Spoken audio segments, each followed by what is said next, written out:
So I will talk a little bit about the background of climate, and I will start all from the beginning.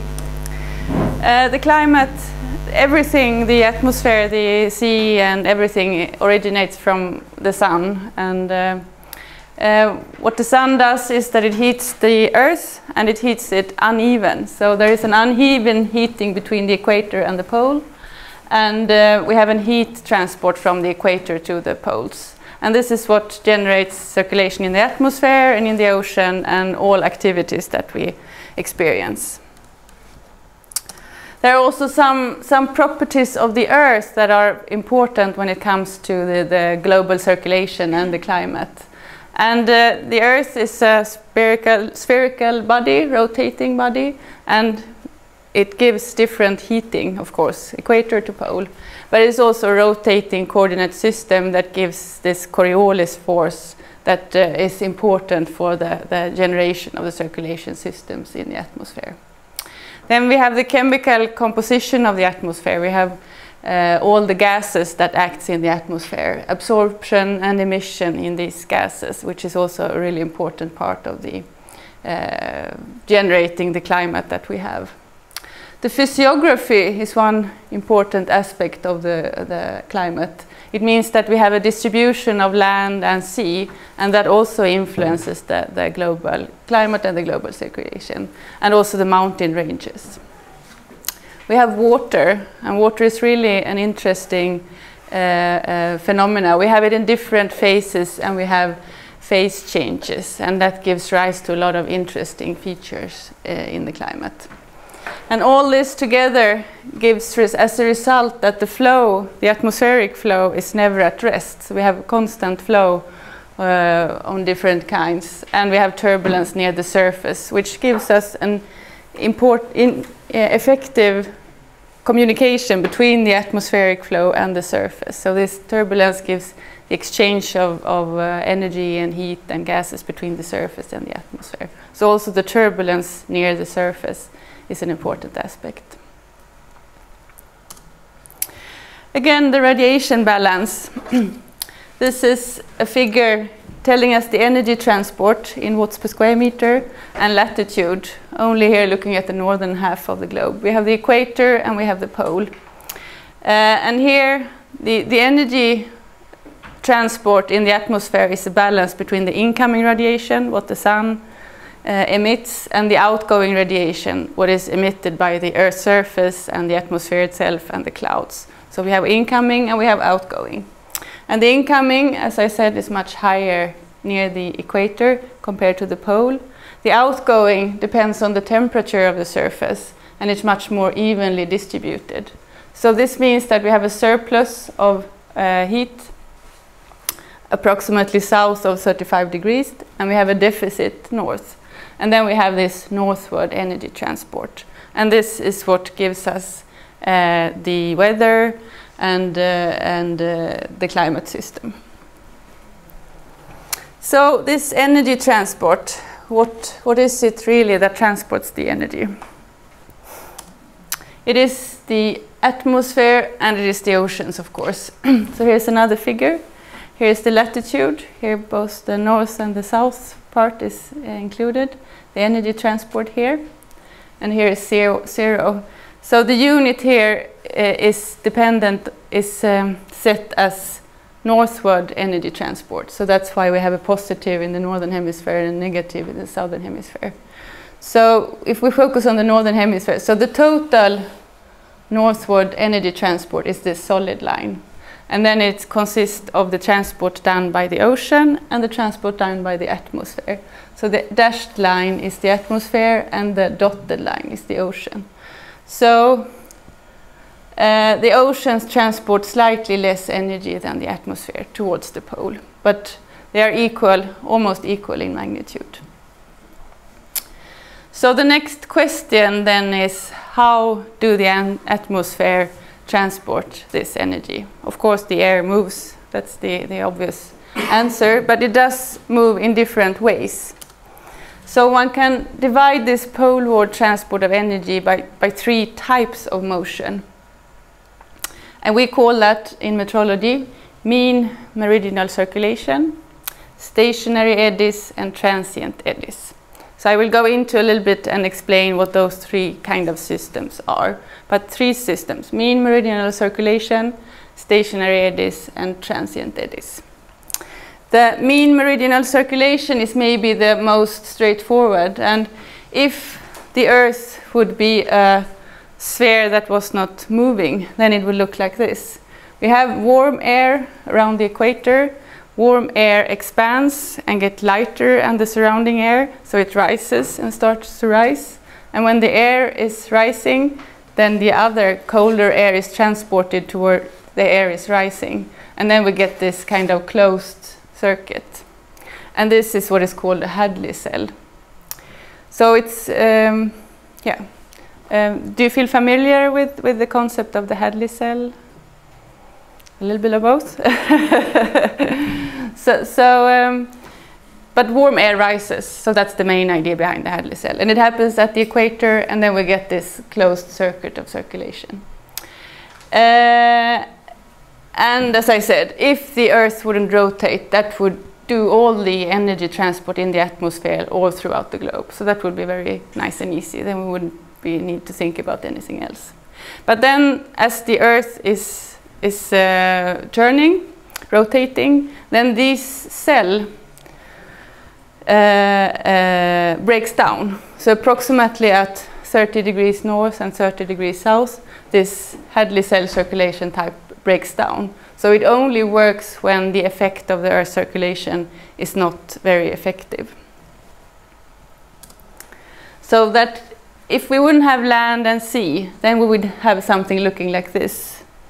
We would have the mean meridional circulation here, and then we would have transport by the stationary and transient eddies northward and southward.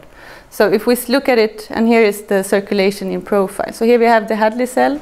So air rising, transports and sink at approximately 30 degrees. And then north of that, then we have these other types of circulation. So this simplified figure works if we would have a only water planet.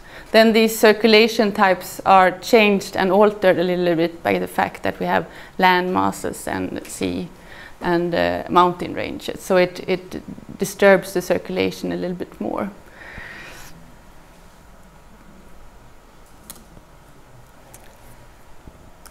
So this was the mean meridional circulation. Do you who haven't heard about this before, do you get a little bit idea of what it works? Yeah. So then we have the second, I will only mention briefly because I will not touch upon it anymore. Stationary eddies. So this is stationary circulation system, and they are stationary because they are caused by the land-sea contrast. And monsoon circulation is a very typical example of what a stationary circulation system is. It is fixed towards a big continent and the surrounding land areas. So we have a low pressure or a high pressure system developed by the heating or the cooling by the big Asian continent, which is the largest monsoon system we have. And the circulation around these systems then generates heat transport.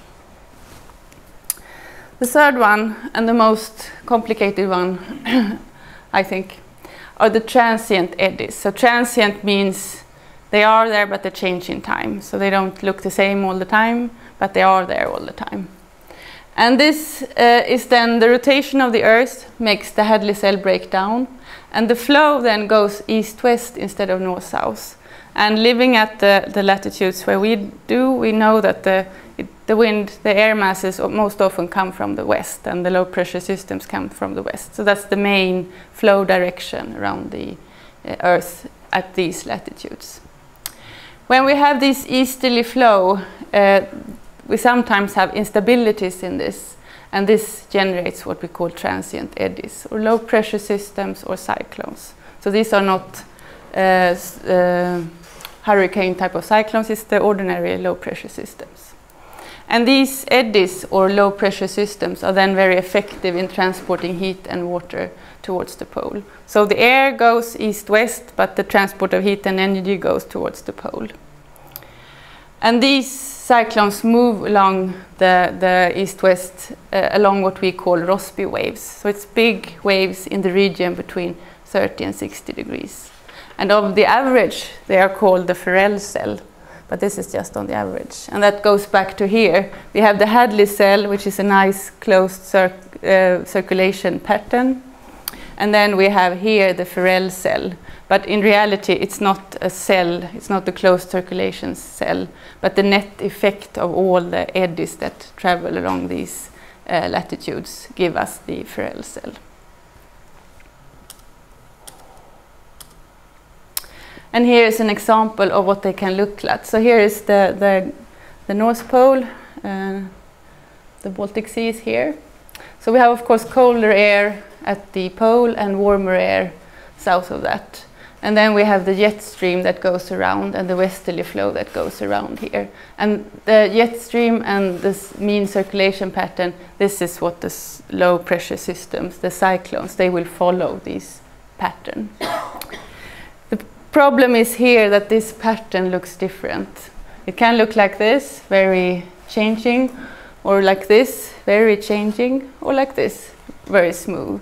So this explains why we have this very variable weather that we have here. So either we get the low pressure system or the frontal systems to us, or we don't. So that's why we have so variable weather. It's the variation of this, which is called the Rossby waves, because these wavy features, and one can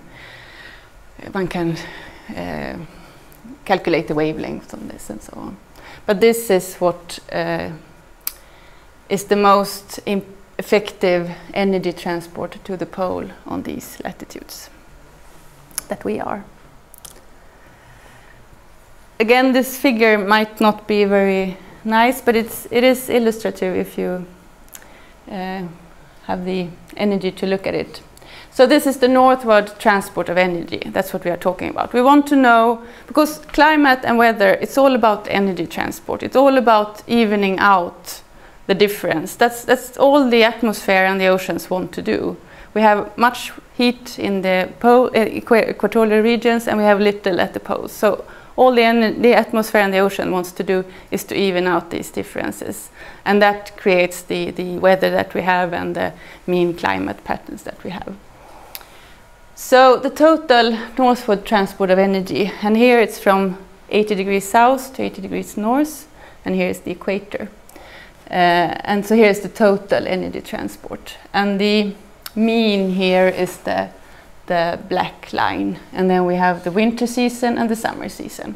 So we can see here that the energy transport northward on our latitudes, or in the northern hemisphere, is much more strong in the winter time compared to the summertime. And this explains then what we often say, that in the winter global circulation patterns is much more dominating for the local weather. So we will talk later a little bit about the NO circulation and other circulations, and these are much more dominating in the winter because they take care of a much larger energy transport. And then we have the transient eddies here. There is not much transient eddies near the equator, but going to the pole, they are much more important. And they are much more important also in the winter time for the northern hemisphere and in the southern hemispheric winter.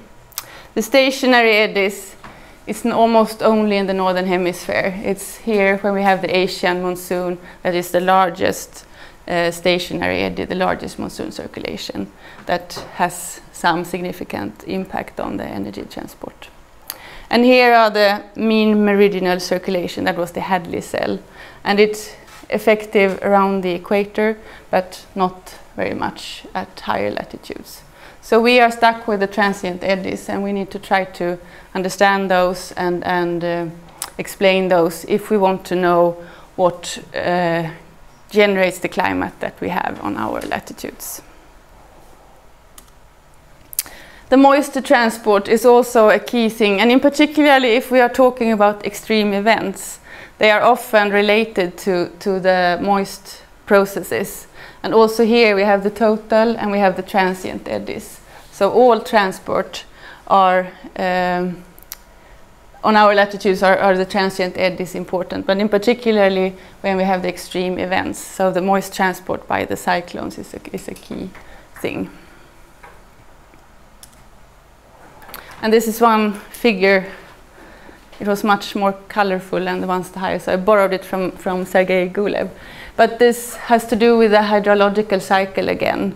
So one can rephrase what I said before about the transient eddies, that we have heating and evaporation of the sea surface. We have cyclones, low pressure system, and fronts that are intensified due to the heating and evaporation. They are transported, and how they go over the European and the Asian continent depends on the Rossby wave. But moisture is transported, and then we have continental precipitation and extreme. So this heat transport is a part of the transient eddies that is very important when it comes to extreme events. And this is also a little bit linked to what I said before. It's the low pressure systems that influences the climate of the Baltic Sea region. And then one, of course, would like to know where they originate, the cyclones that we get in the Baltic Sea. And we are dominated by cyclone hits generated in the Northeast Atlantic. So we don't need to bother very much about cyclones that are generated in other areas. It's the Northeast Atlantic cyclones that causes precipitation and weather in Europe. And here is an example of extreme events and originated cyclones that generate a lot of moisture transport and how they are transported. But it agrees quite well with this figure that here are they generated, and then they generate extreme weather in the Baltic Sea region.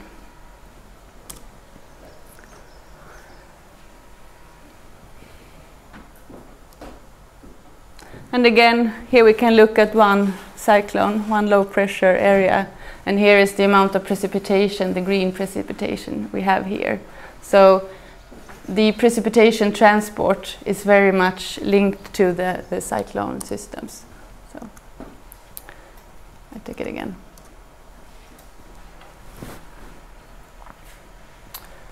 So it's very important to know how many of these cyclones that come and bring warm, moist air to the Baltic Sea. To know how warm and how much precipitation we will have in the Baltic Sea region, we need to understand this to be able to describe the climate that we have in the Baltic Sea. Often we want to know how much it will rain and how strong it will rain, but to understand that we need to know these type of energy transporting and moisture transporting systems. So I again take a little step back. So what is climate? What do you think climate is? What would you call climate?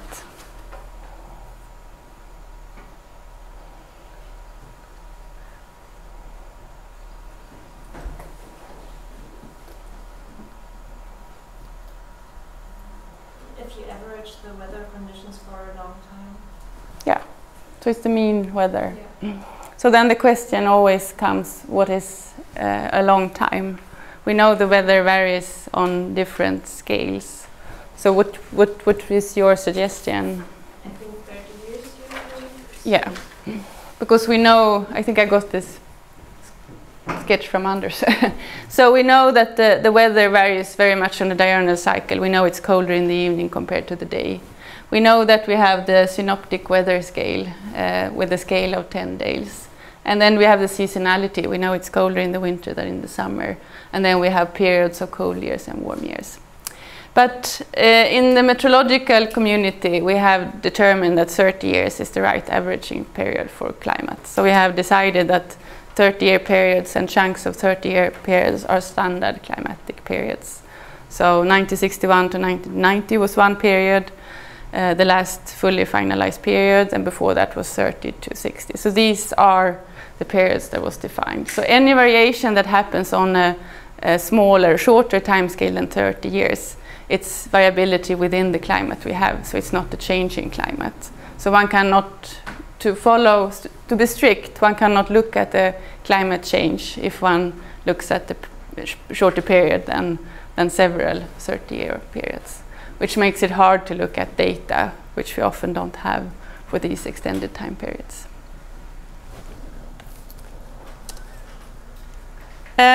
Looking at it a bit historically, when the first climatology people and when one started to look about climate, one thought of climate as a very stationary concept. So one tried to define the climate for specific regions and came up with these groups and definition of tropical climate and humid climate. And then it was thought that climate is a concept that doesn't change. So if one defines it for a region, then one knows the climate for that region. Now we know that climate is changing, and most of us are working to understand the changes of the climate or the consequences of a changing climate. So this is just an illustration of how climate was defined. This is the Köppen climate classification, which is a quite classic way of doing it. And this figure just illustrates from measurement the coloring of these different groups and what is done by a climate model. So this climate model for the present climate quite well reproduces the Köppen climate classification, which is a good tells us that the climate model in this aspect is doing quite fine. But I think you will hear more about climate models later in the week by Erik. What about the second letter? I mean, you explain in your slide the first letter, that this is tropical rain climate and so on, and then there's another one. Here. Yeah. I took it away because it didn't fit in in the figure. It has to do with wet or dry. Okay. So W is wet.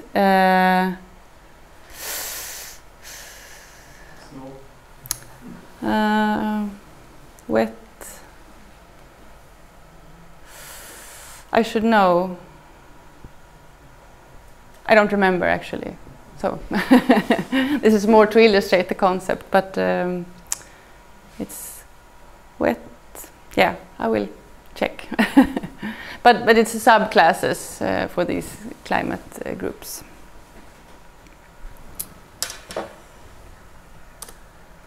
So, talk a little bit about the variability of the climate. So the climate varies, we then said. So why do the climate vary, would you say? If someone asks you, why would the climate vary, what would you say then?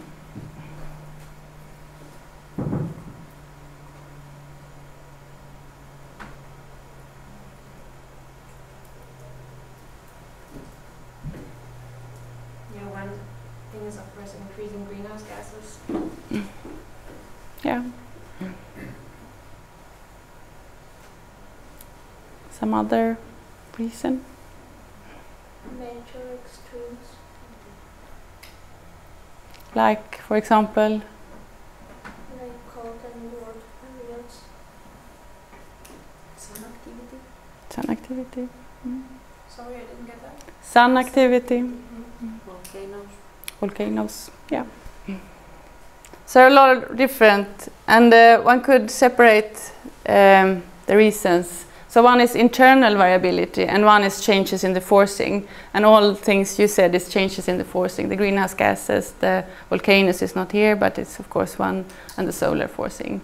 But then there's also, the climate is a very complex system. So if we compare with the weather, this is a weather map with different model simulations and with the same forcing, but just a little bit changed initial condition in the model. So it's a traditionally weather forecast model, and it's run with this green curve, and then the initial condition is changed a little bit, and then it's run with the same forcing. And it's done 10 times here. And then the resulting weather in Stockholm in winter gets very different after a 10-day simulation. And we all know this. We know that we can't really count on the weather forecast for 10 days ahead. But we know if we are in Stockholm in January, we know that it won't be 20 degrees, or we know it won't be 60 degrees. So we know that there is a certain range in which the variability does hold, but we know that there's no way we can have a good forecast 10 days ahead. The same is actually with the climate. So even if we would have a perfect climate model, we could not forecast the global mean temperature in 2045, because there is an internal variability also in the climate. And then, of course, when we talk about and are interested in climate change, then we need to understand the internal variability of the climate system also, and separate it from the changes due to the forcing changes. And this is hard to do using measurements, but it has been done during models. So this is an example of the largest temperature range between different 30-year periods. So this is a global model circulation run between 1500 and 2000, and then looking at the extreme temperatures in observation and in models. And this is for Europe, and it's done in the winter and in the summer. And the conclusion for this study is that the model indicates that the climate variation in the period 1500 to 1900 is dominated by climate variability and not by changes in forcing. But the changes that have been seen during the last 100 years and more falls beside the internal variability. So some changes in climate can be explained by internal variability, but what we have seen for the last 100 years or so falls beside the internal variability of the climate system. Sorry, can I ask something? Would something like volcanic activity then also be considered as a forcing or like an internal variability because it's a natural process? It's a force. I would call it a forcing. It can, of course, be discussed whether depending on how one defines it, but I would call it a forcing because it's something that we have the climate system, and then we have a sudden eruption, and then we have a change in the forcing. So I would say call it a change in the forcing. So the forcing doesn't have to be human induced. It can also be changes in the natural forcing, like solar radiation, for example. Okay.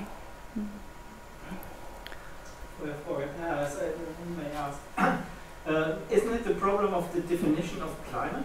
I mean, climate is the statistics of weather, and you said it's for 30 years. And then you have a variability of this statistic. Why not just defining the climate for a 100-year period, or even longer? I mean, then you really need to exclude all the other variabilities, the volcanoes and so on, the external, but to get hold somehow in the internal variability. And just make the averaging process long enough. So if you say if we make it long enough, then we won't have any internal variability? It's a question to you. Maybe you cannot average so long that it is ever be possible. But, and now you're all expecting the stupid answer here. So my goodness. But having infinite averaging time makes it kind of uninteresting. But that somehow it's a problem of the concept, right? I mean, because you have not really somehow well, that the variability has a gap in the frequency spectrum, right? That's a problem. So the 30 years is not really well defined. But that's I mean, it's nothing that says that it should be 30 years. That was agreed upon by some people who thought that was a good period. If we have shorter, we would have much larger part of what we see in the variation would be explained by internal factors, I'm sure. If we would have longer, we would have less changes explained by internal factors. Yes, I agree with that. So the concept, but we need, climate per se is mean weather. So we need to find an averaging. We cannot have 12 hours because then we would all be dealing with daytime, nighttime variations. So we need to find a good enough time. And it needs to be a practical scale because we want to investigate the externally forced changes, and that is happening on 100 years time scale. So, for instance, usually that's what we want to look at. It's not useful to have a 1,000-year average in place. No, but if one is looking for impacts of the Milankovitch cycle and those things, then maybe 30 years is too short. It doesn't really tell anything. So exactly the same thing. You are saying something on a 100-year scale, and then you compared it with 500 years times back, and that's maybe too small. So if you were expecting to compare this statement, you maybe should have 100 years period, and then you suddenly have a medieval warming in that, and then it comes back to this question. So all comparison, if you start to compare 100 years period, you must have enough 100 years period to be able to compare. So it's all a question about time scale. Yes, yes. And that's not obvious. I mean, okay, yes. I mean, from people doing global climate simulations, 500 years is quite long, but probably it's not enough. I agree to look at the variability, yes. If you would like to learn something about the future 100 years, you must go back at least 1,000 years. But is the medieval warming due to internal variability or by external forcing? Well, maybe I don't know. People are believing it has also to do with the sun. So I don't know. Marcus? It's just a recent paper who says that probably it's due to volcanic activity, medieval warm period or the cold period. cold period. Yeah, cold period. I think state of the art is that it might be different factors that cause the medieval warm period. It's partly internal variability and partly external force. but it's not anthropogenic.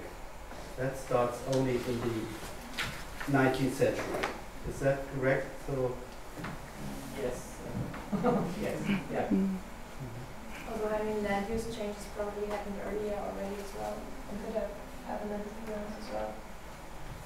Yeah, but I mean, maybe if it's not shown, okay, but it could have been caused by humans as well already before 1900 without industry. on a regional scale, probably yes. Yeah. But probably not on the global scale, because before, say, the medieval ages, there were just not enough people to have a global impact. This is the current understanding, you know. Maybe it's, I don't know, maybe it's not true. But it's still, I think it's a very nice discussion. We should not make it too long, because then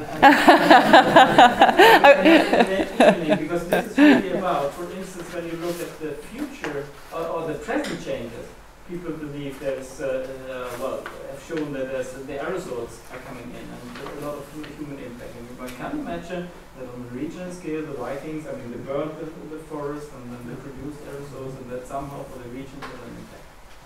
But it's not well known. No, but I think the question of the internal variabilities is something one need to keep in mind also, because it's not a one-to-one response. We do something and something happens directly, so one need to understand that there is something that the climate system does by itself also. So we need to understand that in parallel to the forcing. Maybe you said this, but is it decided which 30-year period it is, or is it fluid? You can start at 1 year and then 30 year. No, it's settled. This old meteorological guy decided. So 30 to 60, 31 to 60, 61 to 90, 91 to whatever that is. So those 30, yeah. But then people use other periods too. But these, if one wants to look at these standardized periods, then they are settled. I just wanted to say to the comment on the volcanic activity. So of course there is a response on the climate to what is called external forcing within this period too. I mean, we know after a volcanic eruption we will have a lower temperature for a few years, but that impact is so short. So it maybe relates to a little bit of what you asked. So it's not a long-lasting impact. So it doesn't really show in a figure like this. So I wouldn't say it influenced climate actually, because if it wouldn't influence a 30-year period unless there are very many big volcanic eruptions during that 30-year period. And just another concept I thought I should mention, but I won't go into this, is the climate sensitivity. So a lot of the things that is being discussed is we change the greenhouse gases, so how much does the temperature change? So then the climate sensitivity lambda is defined as how big temperature change do we have for a certain change in the radiative balance, and then it's the greenhouse gases that change the radiative balance. So lambda, then the climate sensitivity is defined as the degree in the temperature change in degrees Celsius divided by the radiative forcing, and often is expressed in terms of a doubling of the CO2, the carbon dioxide concentration. And IPCC suggests that our Earth has a climate sensitivity of 2 to 4.5 Kelvin. So this amount of warming for a doubling of the CO2. And this just shows examples of different periods and different means to estimate the climate sensitivity. So here is 3 degrees for a doubling of the CO2. So this relates a little bit to my next part here. So we think we know the climate quite well. We understand the sun, we understand a lot of things. So why can't we be more specific? Why can't we tell better what the response will be? We know if we have more greenhouse gases, we have more greenhouse effect, and then we should expect the warming. So the actual physical process behind this is quite straightforward, and we should be able to know better what the response of the climate system is. One reason that we don't is due to the feedback mechanisms. Do you know what a feedback mechanism is?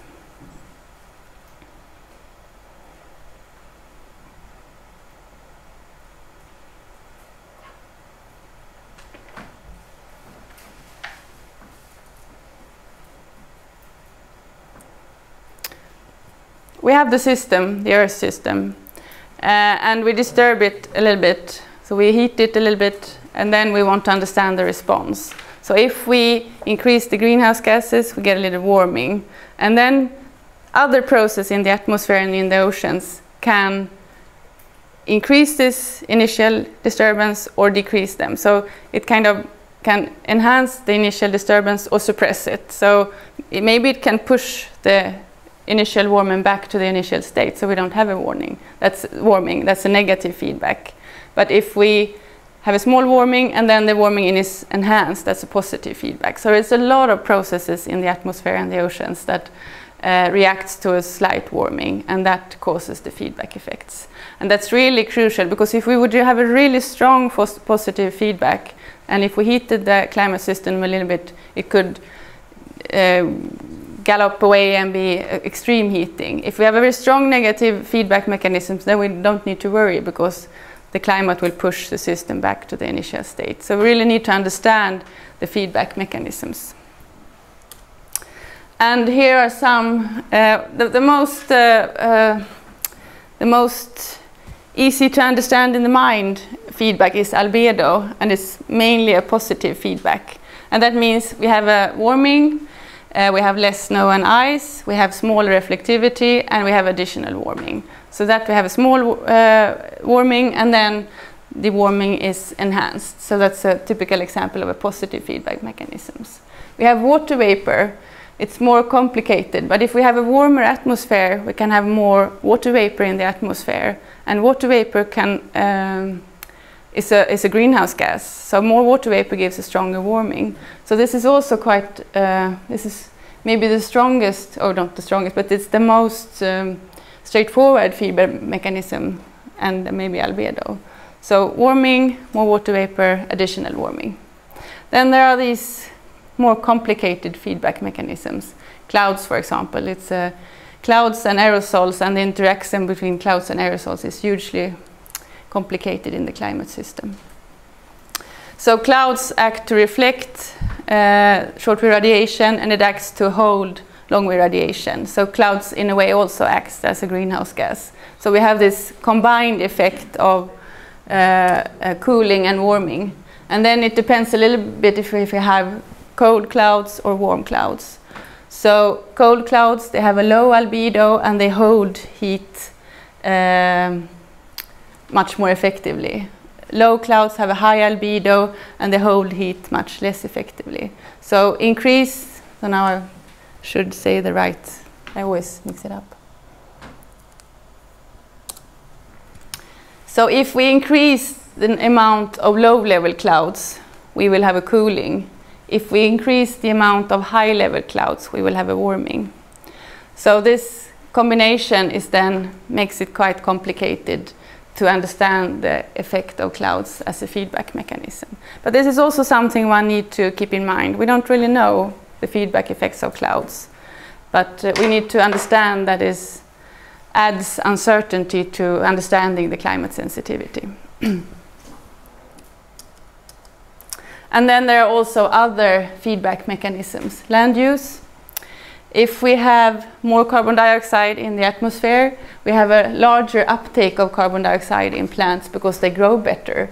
So that is then a negative feedback mechanism. But the surface albedo changes and the soil moisture changes. So the combination of all this is hard to determine whether it's a net positive or a net negative effect. The oceans can also be a positive or a negative feedback mechanisms.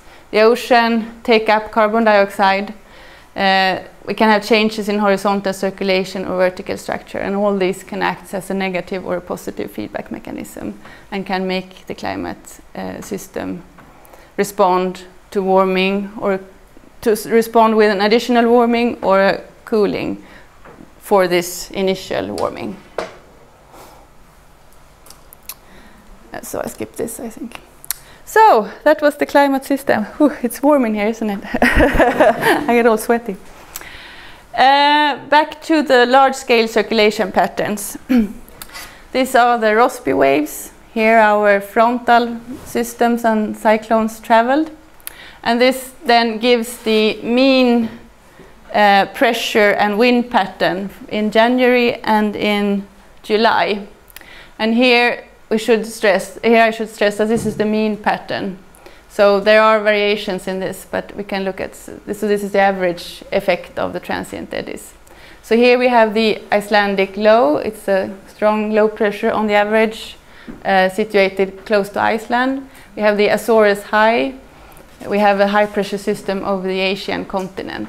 And this is in the winter time. In the summer, it looks a little bit different. We have a much weaker Icelandic low and Azores high. And we have a low pressure system here instead. And here the pressure systems are much weaker, as I said before. And we have much weaker large-scale circulation in the summertime compared to the wintertime. So we are interested in what is happening here.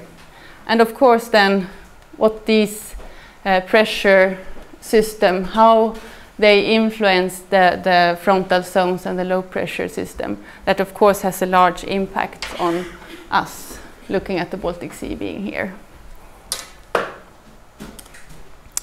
So what we often use as a first order of explanation for what type of pressure system we have is the NAO, North Atlantic Oscillation.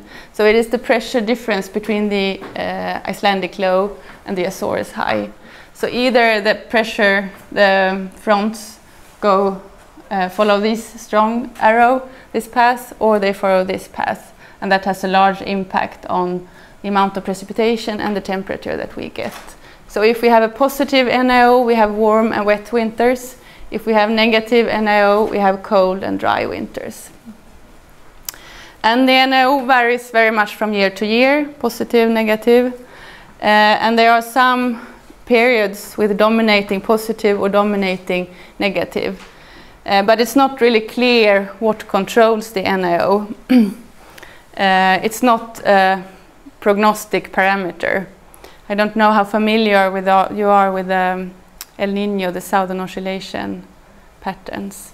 It's the oscillation in the southern hemisphere. And there one can see once it starts, it continues for several years. So that means that there is a predictive capacity. We know once it started that there will be a positive or negative value the upcoming year.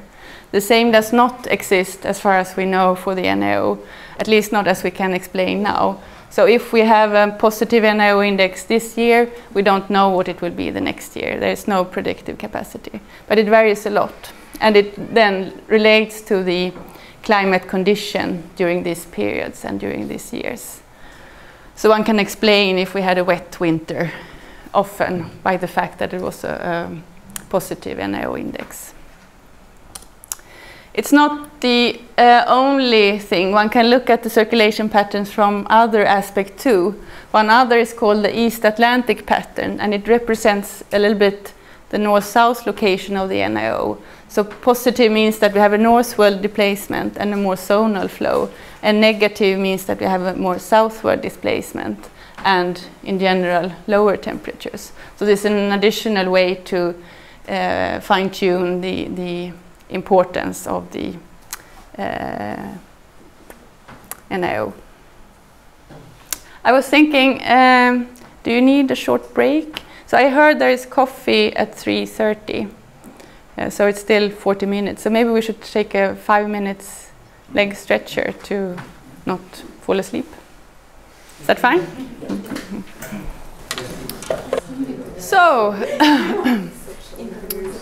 now we continue then with the circulation patterns. So we have NAO is the basic circulation pattern. It can have a north and eastward shift, and it can also have an east-westward shift, and that we call the Scandinavian pattern. And it's a little bit different. We also call it a blocking. And the blocking circulations are also quite important for us here. So most likely we have had a blocking situation for the last weeks, making the weather quite stable. So the blocking situations, there are quasi-stationary. So we have these front systems and low pressure system that travels with a time scale of a few days. But if we have a blocking situation, we have a much more stationary condition. And relating stationary conditions to extreme weather, for example, is much more frequent to experience extreme weather if we have more stationary conditions. But the blocking situation is typically then a low pressure system situated over Europe, and then it stays for quite some time, and the fronts need to go around and do not pass over our region. And in the winter, the blocking situation is followed by warm conditions over southwestern Greenland and are relating to a negative phase of the NAO. In the summer, we have a positive phase of the NAO when we have a blocking situation and we have dominantly high weather, high temperatures. And also the blocking pattern varies from year to year. So the blocking index tells us about the number of blocking situations. So we can see, so here's frequency in days, and it goes from 0 to 40. So here we can see also that it varies from year to year, but we have periods with more blocking activity and periods with less blocking activity. And also this is then related to the dominating the temperatures and the precipitation and the wind patterns. So now I will go into some results from the Bach book, the chapter that corresponds to the past 200 years. So that means the climate that we have now and have had for some time. And atmospheric condition. I think you will hear more about other parts of the Bach book, more related to the ocean circulation and ecosystem processes and other things. Also, this also first. So just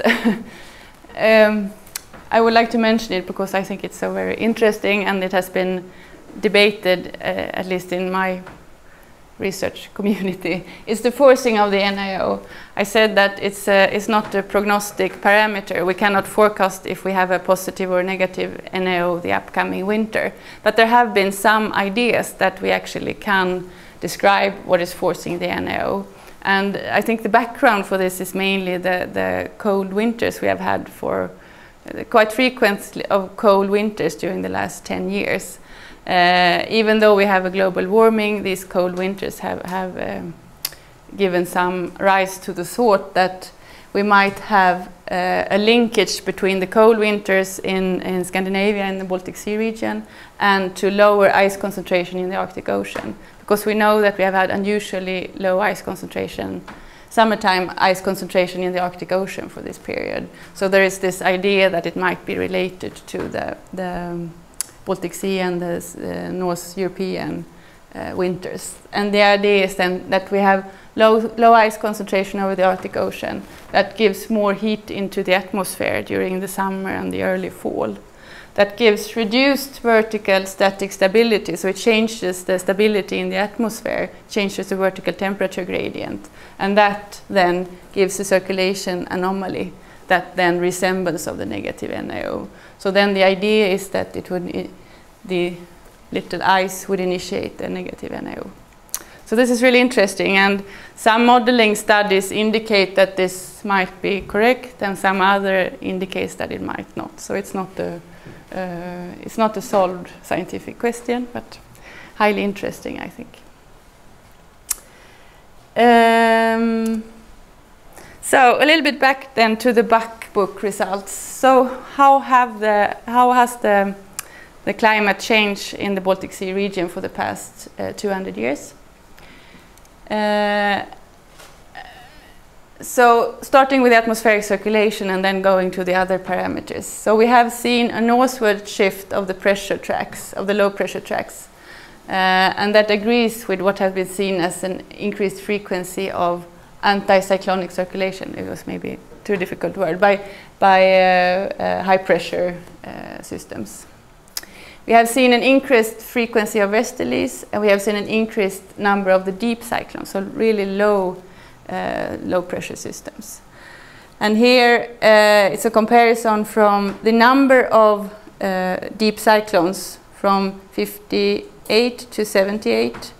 And here is the number of deep cyclones from 88 to 2008. So there are more, so it's just a counting here. So there are more deep cyclones for this latter part of this period. And here is a link between the circulation patterns and other parameters. So here's air temperature, here is ice extent, and here is sea level.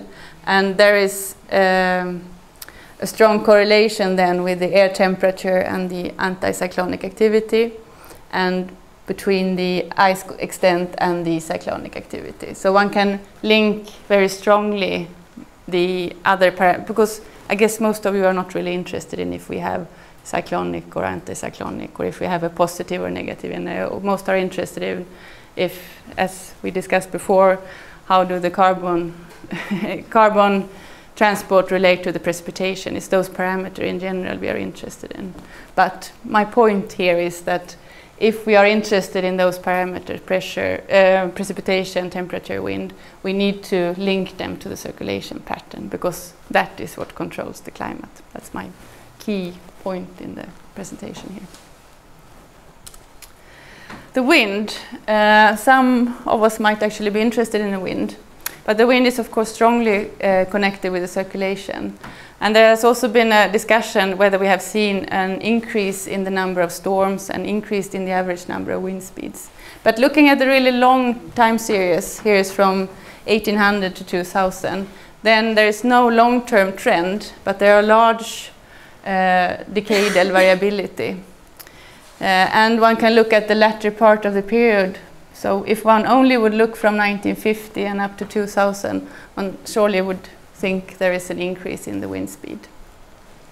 But here was a period with low wind speeds, and one can relate that to the circulation figure I showed before with high blocking activity. Here we have a period of very high wind speeds, and one can relate that to a period with very dominating positive NaO index. Looking at some seasonal differences, there are actually some different patterns. So this is the winter, this is the spring, this is the summer, and this is the autumn. So there is an increase and a northeastward shift of the really deep cyclones in winter and spring.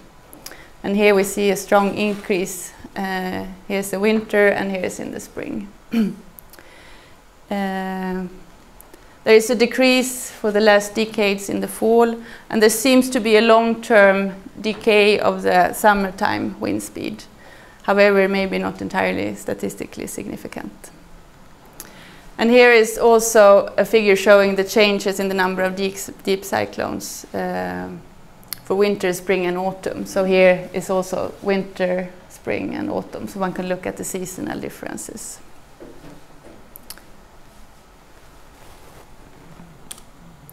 So temperature is of course something we are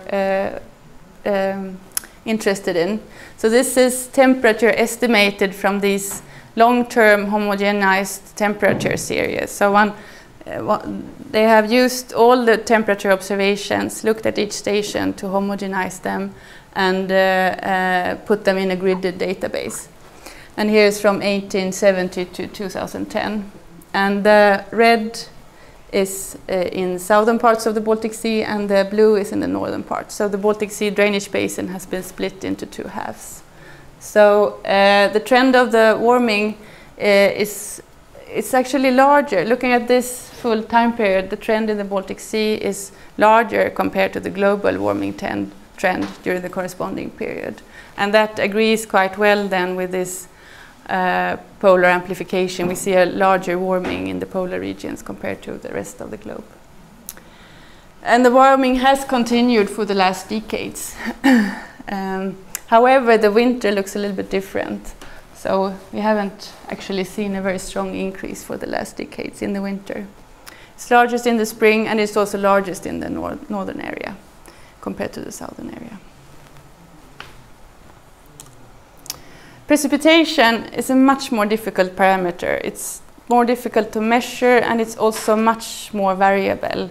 If we are outside in the summer and there is raining where we are, it might be so that it doesn't rain 1 kilometer away. So we know that precipitation is highly variable in time and in space. So it makes it a much more difficult parameter to look into and to estimate the correct amount of precipitation. And that makes it also harder to look at trends. And we can see less clear pattern than most other parameters, and large interannual and interdecadal variations. So we see for these 200-year periods that we were looking at, we don't see any clear long-term trends, but there are some regional exceptions. So there are studies showing a long-term, some increase in the summer precipitation in Finland, and there is some studies showing an increase of annual precipitation in Norway. But there's no long-term signal that is valid for all of the Baltic Sea area. Looking at the long-term trend. For specific shorter periods, there are some patterns that could be seen. So looking at just the last decades, there is a general increase in the winter and spring precipitation in Northern Europe. According to the studies we were looking at in the back book, we saw the highest increase in Sweden and the east coast of the Baltic Sea. And when we just compared these 15 years to the previous 15 years, we saw less precipitation in northern and central Baltic Sea and more precipitation in the southern parts. So there are variations, but when looking at precipitation, one must be careful that knowing that the result will depend on what region I choose and what time period I choose, because they are hard to detect any systematic changes. Some interesting features that we found in Bach. I'm sorry, I think that's mine. Yeah. Oh, maybe just leave it be. Oops, sorry. You stopped. Okay.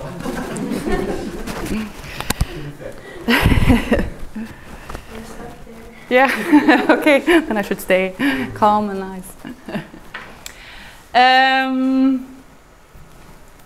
Looking at extreme precipitation, often we are more interested in extreme events, changes in extreme events compared to changes in mean parameters. So extreme events influences the society and us as people much more. So if there is a change in the extreme events, we might relate that to flooding or to other parameters, or more impacts on the ecosystems and other parameters. So we are in general more interested in variations of the extreme events. And this is the absolute precipitation extremes and observed changes in the 95th percentile of precipitation. So looking at the absolute most extreme events. And then there has been an increase in the number of extreme precipitation events. And this looks at the 95th percentile, and this looks at the mean intensity in one station, just one station. But there has been an increase in the 95th percentile at the same time as the mean intensity has decayed a little bit. So it seems like at least some studies show that we have more extreme precipitation events, but on the average we have less not so extreme events. That's the conclusion one can draw from this. And that has to do, and why this is interesting, or why this is, could be explained or linked to the concept of persistence. So persistence means if we have one circulation type, how long time does it stay?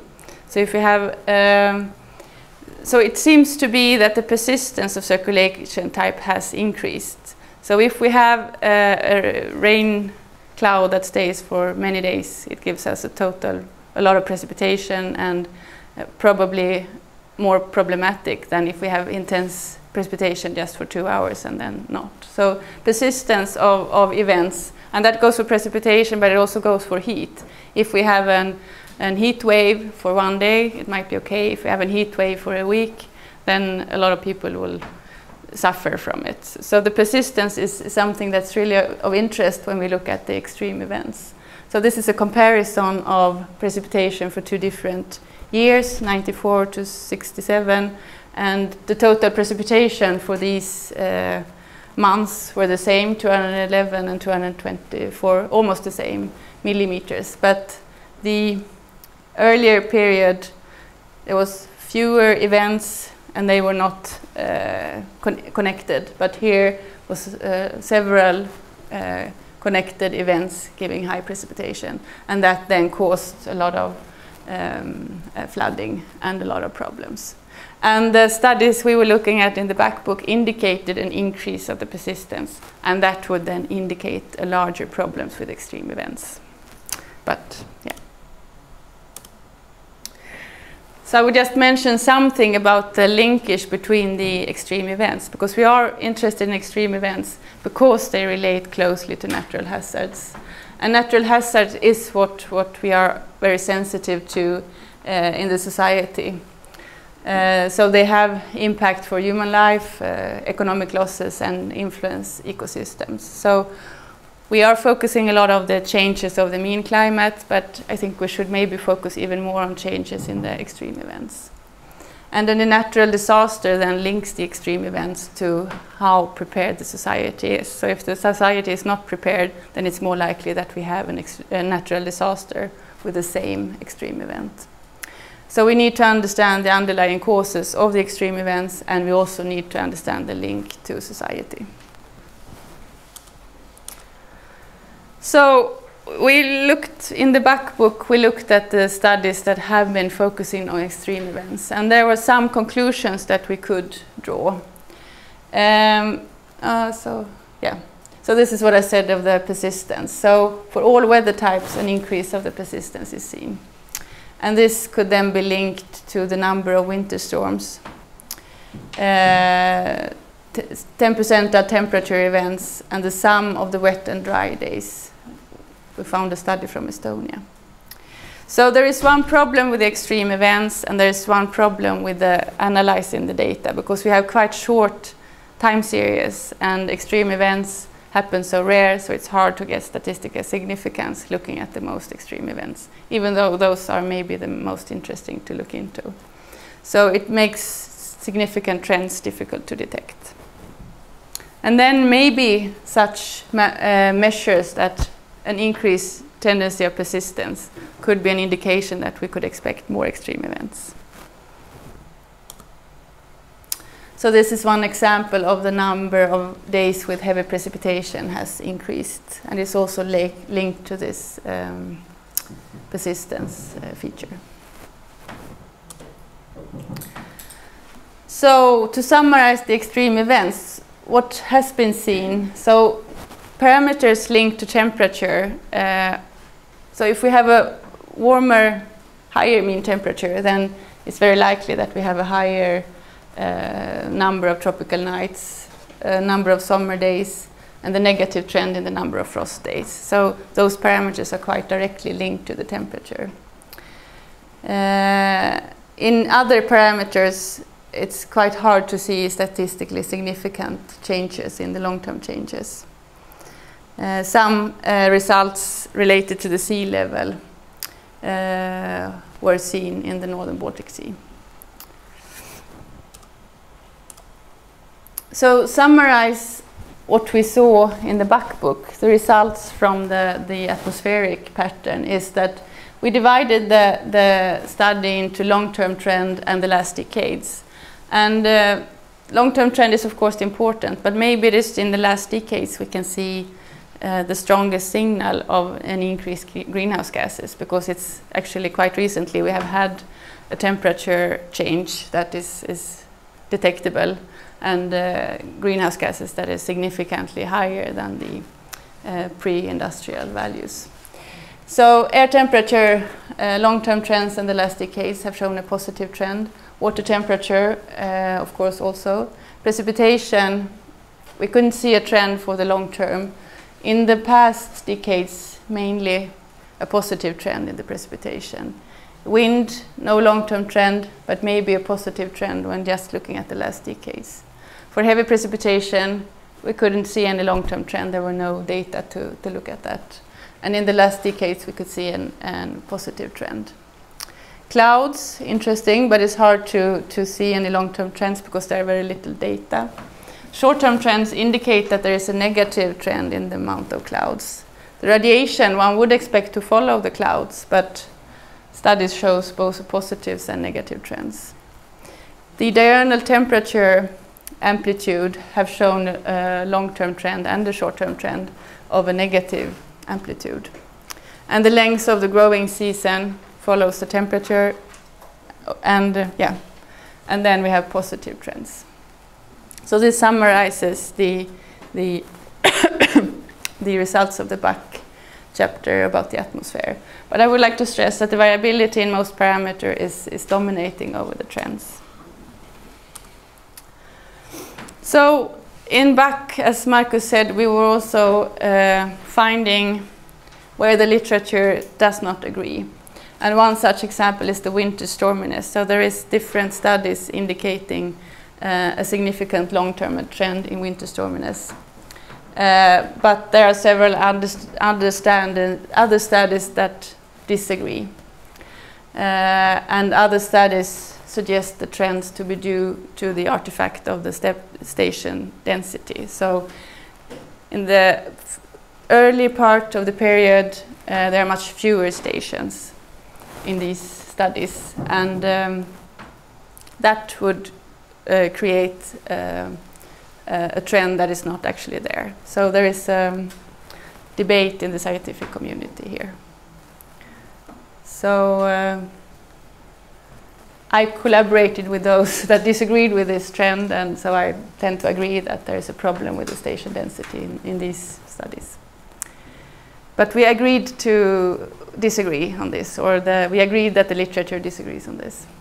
What I would say is missing knowledge. I think still there is, we need to know more about the changes in the circulation patterns.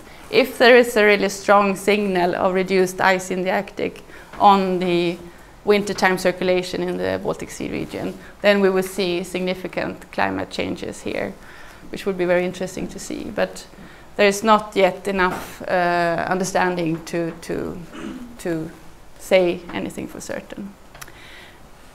Extreme events, we have not enough knowledge to say anything certain about trends in extreme events. And we also lack of data for some parameters, for example, clouds and radiation. So here I think the new data sources, satellite data, for example, gives us extremely lot of interesting data, but they cover quite short time periods still. But as time goes and the method of extracting data gets better, we can see more detailed trends also in clouds and radiation type of data. So I just wanted to end with some take-home messages. So the climate system is highly variable, and we need to understand the atmospheric circulation. It's a key to understand other parameters as well. And extreme events is very interesting, but the knowledge is quite limited still, so we need to understand it further. So, questions?